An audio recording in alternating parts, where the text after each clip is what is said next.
Good morning, everyone. Myself, Ketan K. Devadara, in charge HOD of Mechanical Engineering Department, Vallabh Budhi Polytechnic, Navsari.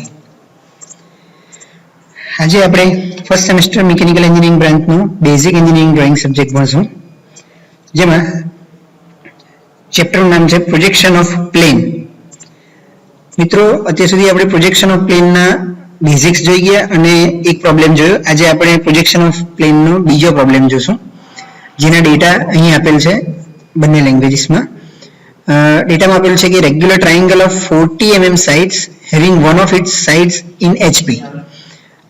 40 millimetre બાજુ ધરાવતો નિયમિત ત્રિકોણ તેની એક બાજુ પર આડી સપાટીમાં પડેલો છે. નિયમિત ત્રિકોણ એટલે કે 40 મિલીમીટર બાજુનું માપ આપેલું છે, 3 બાજુનું માપ 40 મિલીમીટર થશે. આગળ આપેલું છે its plane is inclined at 30 degree to VP, એટલે કે તેની તે VP સાથે 30 અંશનો ખૂણો બનાવે છે અને the side on which it rests makes an angle of 45 degree to HP. જે બાજુ ઉપર એ પડેલો છે એ બાજુ HP સાથે એટલે કે હોરિઝોન્ટલ પ્લેન સાથે 45 અંશનો ખૂણો બનાવે છે. તો સૌથી પહેલા આપણે ફર્સ્ટ સ્ટેજ ડ્રો કરશું. એના માટે એક XY લાઈન દોરશું આ પ્રમાણે, અને ફર્સ્ટ સ્ટેજમાં આપણને એવું આપેલું છે કે HP માં પડેલો છે ટ્રાયંગલ, અને એની એક સાઈડ જે છે એ HP માં રહી છે કે 45 અંશનો ખૂણો બનાવે છે. તો આનો મતલબ એમ થાય કે ટ્રાયંગલનો જે પોઝિશન છે એ એવી રીતે આવશે કે જેમાં એક સાઈડ જે છે એની લેફ્ટ સાઈડ ઉપર રહેશે એના ટોપ વ્યૂમાં, એટલે કે જે ટોપ વ્યૂ આવશે એમાં ટ્રાયંગલ આ પ્રમાણે બનાવવાનો રહેશે, જેની સાઈડનું માપ આપણને આપેલ છે અહીં 40 મિલીમીટર. તો 40 મિલીમીટરની સૌથી પહેલા આ રીતે એક લાઈન દોરવામાં આવે અને કંપાસથી એટલું માપ લેવાનું, એક સેન્ટર રાખીને ચાપ અહીં મારો, બીજું સેન્ટર રાખીને ફરી પાછો ચાપ મારો, એટલે ત્રીજો પોઈન્ટ મળે.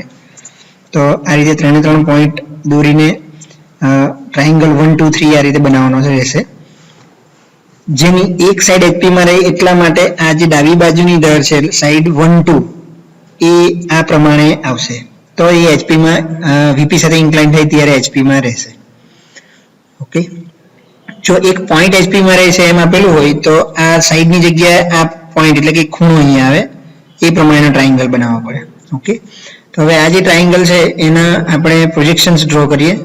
તો આ રીતે આપણને ફ્રન્ટ વ્યૂમાં એના પ્રોજેક્શન દોરતા બે પોઈન્ટ્સ મળે છે, જેના નામ થશે 1 અને 2, જે આ બંને એક જ પોઈન્ટ પર આવશે, અને આ 3 પોઈન્ટ અહીંયા આવશે.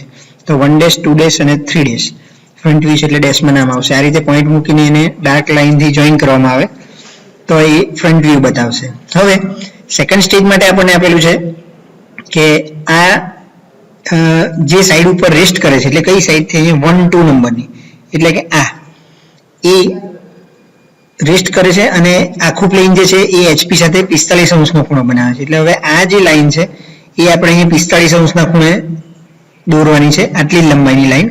તો એના માટે એક પોઈન્ટ મૂકીને ત્યાંથી આપણે 45 ડિગ્રી જેટલું મેઝરમેન્ટ લેવાનું છે એંગલનું, અને એ એંગલ ઉપર એક લાઈન ડ્રો કરવાની જેની લંબાઈ આટલી થવી જોઈએ. એટલે કંપાસથી આ માપ લઈ લેવાનું અને માર્કિંગ અહીંયા કરી દેવાનું, વધારાની લાઈન કાઢી નાખવી અને આ લાઈનને ડાર્ક દોરવાની.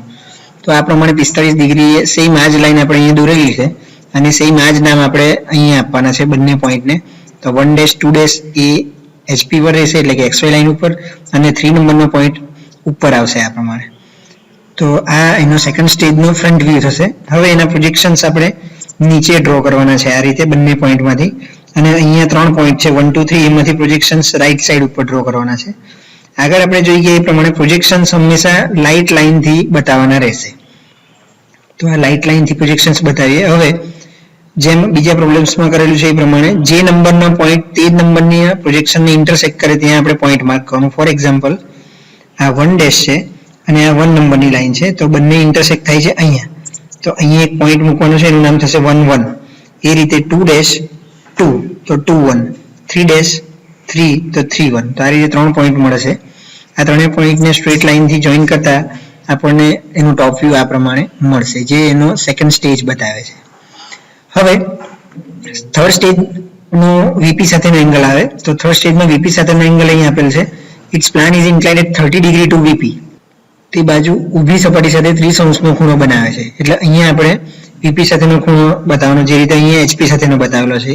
તો અહીંયા કોઈ એક પોઈન્ટ લઈને ત્યાંથી 30° માપ માપવાનું છે અને ત્યાં એક આશરે ઝાંખી લાઈન સ્ટ્રેટ આ પ્રમાણે દોરવાની છે. એક પોઈન્ટમાંથી 30° મેઝરમેન્ટ લઈને આ પ્રમાણે લાઈન દોરવાની છે. હવે આ જે ટ્રાયેંગલ છે એની જે સાઈડ HP માં છે એટલે કઈ 1 2 નંબરની 1 1 2 એટલે કે હવે લાસ્ટ આપણી પાસે આ છે રિઝલ્ટ.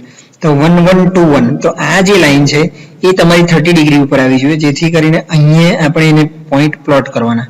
તો 1 1 અને 2 1 મેઝરમેન્ટ અહીંયા કંપાસથી લઈ લેવાનું અને અહીંયા બે પોઈન્ટ માર્ક કરી દેવાના રહેશે. આ રીતે 1 1 અને 2 1 સેમ આ જ માપ અહીંયા લેવાના કંપાસથી માપીને. ઓકે, એટલે બે પોઈન્ટ મળી ગયા 1 1 અને 2 1. હવે 1 1 થી 3 1 કંપાસથી મેઝર કરવાનું છે અને 1 1 ઉપર મૂકીને એને ચાપ મારવાનો. ઓકે, એ જ રીતે 2 1 થી 3 1 મૂકીને અહીંયા ચાપ મારવાનો. એટલે આ બંને ચાપ આપણે આ રીતે મારવાના છે. બંને માપ સેમ જ થશે. એક વખત સેન્ટર 1 1 ઉપર મૂકીને મારવાનું, બીજી વખત સેન્ટર 2 1 ઉપર મૂકીને ચાપ મારવાનો. એટલે આપણને અહીંયા આ રીતે એક પોઈન્ટ મળશે, પોઈન્ટ 3 1. તો આ જ સેમ આકૃતિ અહીંયા મળશે, ખાલી એનો એંગલ બદલાશે 30° ઉપર. એટલે નોટેશન એના એ જ રહેશે. તો 1 1 2 1 3 1 નામ આપવાનું છે અને ત્રણેય પોઈન્ટને આપણે ફૂલ લાઈનથી જોઈન કરવાનું છે. એટલે આપણને એક આ રીતે ટ્રાયેંગ્યુલર પ્લેન જે આ છે એ જ સીધું અહીં મળશે, પણ 30° ઉપર.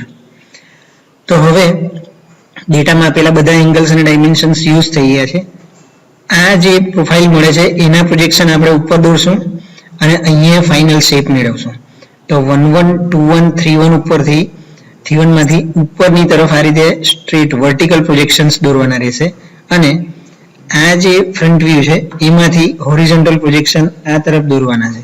તો 1 1 2 1 માંથી તો ઓલરેડી XY લાઈન છે જ પાસે, એટલે આપણે ફક્ત 3' માંથી હોરિઝોન્ટલ પ્રોજેક્શન આ રીતે દોરવાનું રહેશે. હવે સેમ અને જેમ સેમ નંબરના પોઈન્ટ જ્યાં આવે ત્યાં માર્ક કરવાનું છે 1 1 અને 1', એટલે અહીં એક પોઈન્ટ આવશે તો એનું નામ થશે 1 1'. આ 1 1 અને 2 1.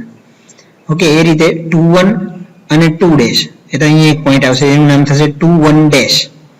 એ રીતે 3 1 નું પ્રોજેક્શન અને 3', તો અહીંયા પોઈન્ટ આવશે એનું નામ થશે 3 1'. તો આ ત્રણે ત્રણ પોઈન્ટ આપણે ડાર્ક લાઈનથી જોઈન કરીને